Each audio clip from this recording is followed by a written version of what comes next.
নমস্কার বন্ধুরা, welcome to ইউনিকন। তো সুপার কাপের ডার্বি জিতলো ইস্ট বেঙ্গল। ইস্ট বেঙ্গলকে সুপার কাপের সেমিফাইনালে যাবার জন্য ম্যাচটা জাস্ট ড্র করতে হতো, তবে ইস্ট বেঙ্গল ড্র করে না, ডার্বি জিতেই কিন্তু সুপার কাপের সেমিফাইনালে গেল। অসাধারণ একটা ডার্বি হলো, মানে ম্যাচের ফার্স্ট হাফ তো রিসেন্ট টাইমে আমার দেখা ডার্বির অন্যতম একটা সেরা ফার্স্ট হাফ ছিল, দারুণ কম্পিটিটিভনেস ছিল। তবে সেকেন্ড হাফটা পুরোই ইস্টবেঙ্গল হ্যাঁ, মোহনবাগান অ্যাটাক করেছে, বাট ইস্টবেঙ্গল নিজেদের পেসে খেলাটাকে চালিয়েছে এবং দুখানা গোল করে সেখানে তারা ম্যাচটা জিতেওছে। এবং এই ম্যাচে অ্যাকচুয়ালি অ্যাজ এ ফেভারিটে ইস্টবেঙ্গল নেমেছিল এবং তারা কিন্তু সেই জিনিসটা দেখিয়েছে মাঠের মধ্যে সেকেন্ড হাফে বিশেষ করে। তো ইস্টবেঙ্গলের জয়ের পেছনে ক্লেটনকে অবশ্যই নায়ক বলা যেতে পারে, দুটো গোল করেছে। তবে পার্সোনালি আমার মনে হয় হিজাজি মেহের সে যে পারফরমেন্স দিয়েছে, আলাদা লেভেলের ডিফেন্সও করেছে। থার্ড গোলটার ক্ষেত্রে হিজাজি থেকে ভাই বক্সে চলে এলো, মানে হিজাজি তো ডিফেন্ডার, সেদিকে অ্যাটাক করতে এসেছে, সেখান থেকে থার্ড গোলটা হয়েছে। তো হিজাজি অসাধারণ। বাকি মোহনবাগানও কিন্তু প্রাউড ফিল করতে পারে, খারাপ খেলেনি কিন্তু মোহনবাগান ভালো খেলেছে। তার ওভারঅল কারণ হচ্ছে যে মোহনবাগানের বিদেশিদের পারফরমেন্স এই মরশুম সেই লেভেলের ছিল না, এবং তার সঙ্গে ইন্ডিয়ান প্লেয়ার তারাও বেশিরভাগই অ্যাভেলেবেল নেই, এবং বেশ কিছু প্লেয়ার তো প্রথমবার এই ডার্বির মানে উত্তাপটাও মানে অনুভব করছিল। তো সেই জায়গায় দাঁড়িয়ে আমি বলবো ঠিক আছে, ভালো লড়াই করেছে। উল্টো দিকে ইস্টবেঙ্গল তারা গ্রুপের সেরা টিম হিসেবেই, বেস্ট টিম হিসেবেই কোয়ালিফাই করেছে। এক্সপিরিয়েন্স দেখিয়েছে তারা, যেটা ইস্টবেঙ্গল স্কোয়াডে ছিল, মোহনবাগান স্কোয়াডে সেটা কম ছিল। তো ওভারঅল আজকে যে প্লেইং 11 বানানো হয়েছিল, ইস্টবেঙ্গলের যা প্রেডিকশন ছিল 100% মিলে গেছিল ইস্টবেঙ্গলের প্লেইং 11। মোহনবাগান প্লেইং 11-এ একটুখানি চেঞ্জেস ছিল, তার কারণ সেখানে আমরা হাবাসের একটু ছোঁয়া দেখেছিলাম। 4-2-3-1 ফরমেশনে মোহনবাগান গিয়েছিল এবং সেখানে 4 ডিফেন্সে রাজ ভাস্করকে লেফট ব্যাক খেলানো হয়েছিল এবং দুজন সেন্ট্রাল মিডফিল্ডার ছিল, গ্ল্যান মার্টিন্স, তার সঙ্গে অভিষেক সূর্যবংশী, জেসন কামিন্সকে বেঞ্চে রাখা হয়েছিল।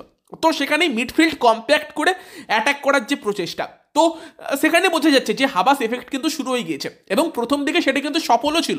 ওপরের দিকে নম্বর 9 রোলে আরমান্দো সাদিকুকে রেখে তার পেছনে নম্বর 10 রোলে হুগো বুমো, ডান দিক থেকে কিয়ান, বাঁ দিক থেকে দিমিত্র পেত্রাতোস।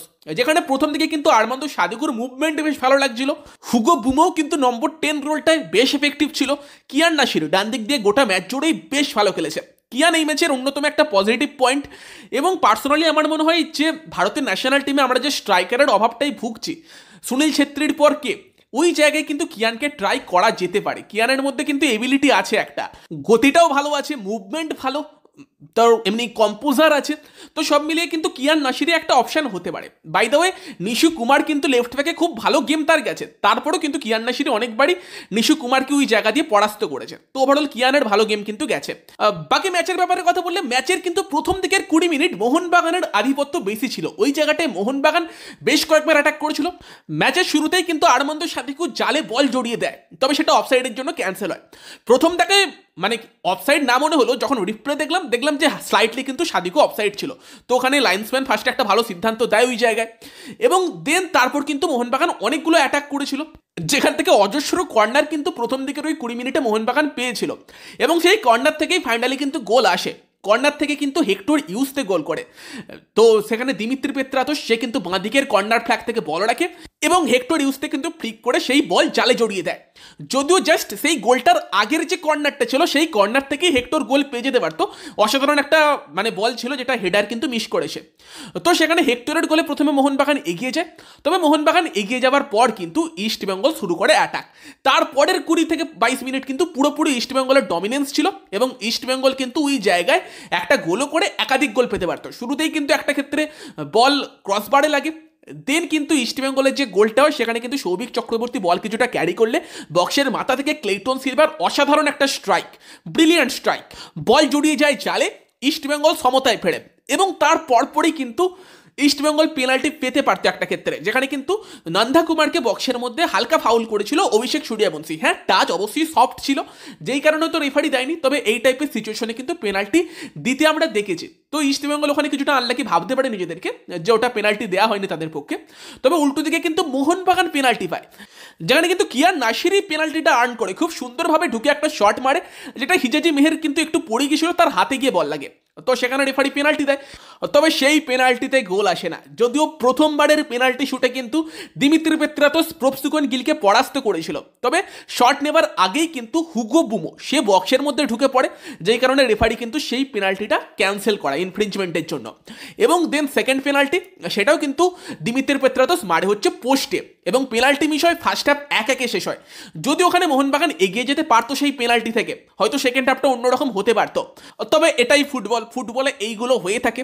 এবং সেখানে সেকেন্ড হাফের কথা বললে, সেকেন্ড হাফে ইস্টবেঙ্গল তুলনামূলক বেটার ম্যাচটা কন্ট্রোল করেছে। মোহনবাগান হয়তো অনেকবার অ্যাটাক করেছে, বাট সেই অ্যাটাকগুলো কিন্তু ভীষণ ডেঞ্জারাস কিছু হয়ে উঠতে পারেনি। তার কারণ জোসে অ্যান্টোনিও পার্দো আর হিজাজি মেহের তারা কিন্তু সেন্ট্রাল ডিফেন্সে ব্রিলিয়ান্ট, অনবদ্য খেলছিল। মানে হয় হিজাজি হেড করে বল বার করে দিচ্ছিল, নয়তো পার্দো। তো ইস্টবেঙ্গল খুব ভালো ডিফেন্ডিং ওই জায়গায় করেছে, এবং সেখানে কিন্তু ইস্টবেঙ্গল তারপর গোল পেয়ে যায়। যেই গোলটার ক্ষেত্রে কিন্তু গোল কিক নেয় হচ্ছে প্রপসিকন গিল, যেখানে কিন্তু জেভিয়ার সিবেরিও হেড করে, এবং সেই সময় বল কিন্তু চলে যায় হচ্ছে রবি রানার কাছে। বাট রবি রানা কিন্তু বলটা লুজ করে বক্সের মধ্যে, এবং সেখান থেকে বোড়া হেডিরা বল পেয়ে যায়, ভালো শট মারে, বাট পোস্টে লেগে বলটা ফিরে আসছিল। নন্দা কুমার ঠিক সময় ঠিক জায়গায় গিয়ে কিন্তু বলটা জালে পাঠিয়ে দেয়। তো রবি রানাকে নামানোর পর কিন্তু মোহনবাগান ম্যাচের কন্ট্রোল অনেকটাই হারিয়েছে। এবার ইয়ং প্লেয়ার হয়তো নার্ভ সামলাতে পারেনি, তবে ওই জায়গায় অ্যাজ এ লেফট ব্যাক কিন্তু রাজ বাসফোর্ড যথেষ্ট ভালো খেলছিল। তবে রবি আসার পর ওই জায়গা দিয়ে মোহনবাগান গোলও খেয়েছে, এবং অ্যাটাকও ঠিকঠাক কিন্তু সে গিয়ে করতে পারেনি। তো সেই জায়গায় রাজ বাসফোর্ড সে হলুদ কার্ডে ছিল বলে তাকে চেঞ্জ করেছিল, নয়তো হয়তো চেঞ্জটা করতো না। তবে ওই জায়গা দিয়ে কিন্তু মোহনবাগান এক্সপোজ হয়ে গিয়েছে। গ্ল্যান মার্টিন্সও হলুদ কার্ডে ছিল, এবং লাস্টের দিকে কিন্তু একটু টাইট হয়ে গেছিলো, যদিও রেফারি ওই জায়গায় ছেড়ে দিয়েছে, এবং তার জায়গায় কিন্তু কামিংস আছে। জেসন কামিংস কিন্তু এসে সেরকম কিছু করতে পারেনি, এবং ইস্টবেঙ্গলে কিন্তু উল্টো দিকে থার্ড গোলটা করে, যেই গোলটার ক্ষেত্রে কিন্তু আবারও ডান দিক দিয়ে অ্যাটাক হয়। বোড়া হেরিরাই সম্ভবত বক্সের মধ্যে বলটা ভাসিয়েছিল। তবে সেটা প্রথমেই বললাম যে হিজাজি মেহের সে ডিফেন্ডার, তো সে বক্সে কি করছিল, তো সেই জায়গায় কিন্তু হিজাজি মেহের কিন্তু হেড দেয় বলটা, যেটা আরসানোয়ার শেখের অবশ্যই গ্রিপ করা উচিত ছিল। সেও কিন্তু বলটা মানে গ্রিপ করতে পারে না, ফলে সেখানে কিন্তু আবারও ওই ফক্স ইন দ্য বক্স হিসেবে কিন্তু তোমার ক্লেইটন সিলভা ছিল, সিম্পল ট্যাপিনে বল জালে জড়িয়ে দেয়, এবং সেখানে কিন্তু 3-1 ইস্টবেঙ্গল এগিয়ে যায়। Last of the score line ওটাই ছিল। ইস্টবেঙ্গল শেষের দিকে এমন কিছু সুযোগ পেয়েছিল যেখানে স্কোর লাইন আরও বাড়তে পারতো। মোহনবাগানও উল্টো দিকে অ্যাটাক করেছিল, মেনলি কিয়ান নাসিরের দিক দিয়ে। কিয়ান ভীষণই অ্যাক্টিভ ছিল, তবে সেটা গোল করার মতো অ্যাটাক কিন্তু সেখান থেকে হয়নি। বিশেষ করে আরমান্দ সাদিকোকে হয়তো না তুললেও পারতো, কারণ সাদিকো তুলনামূলক ওই জায়গায় প্রেশার ক্রিয়েট করছিল।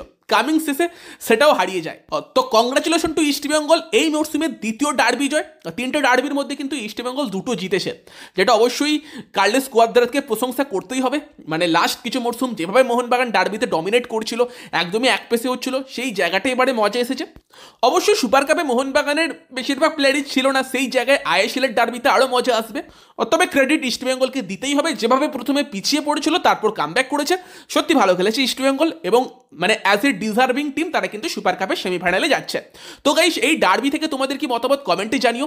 কার খেলা তোমাদের সব থেকে বেশি ভালো লেগেছে, ইস্টবেঙ্গলের জন্য, উল্টো দিকে মোহনবাগানের জন্য কে তোমাদের ইমপ্রেস করেছে, কমেন্টে জানিও। ভিডিওটা ভালো লাগলে ভিডিওটাকে লাইক করে দিও, শেয়ার করে দিও। আমাদের চ্যানেলে প্রথম এলে আমাদের চ্যানেলটিকে সাবস্ক্রাইব করে নিও। তো চলো গাইস, এই ভিডিওতে এই পর্যন্তই। Bye bye.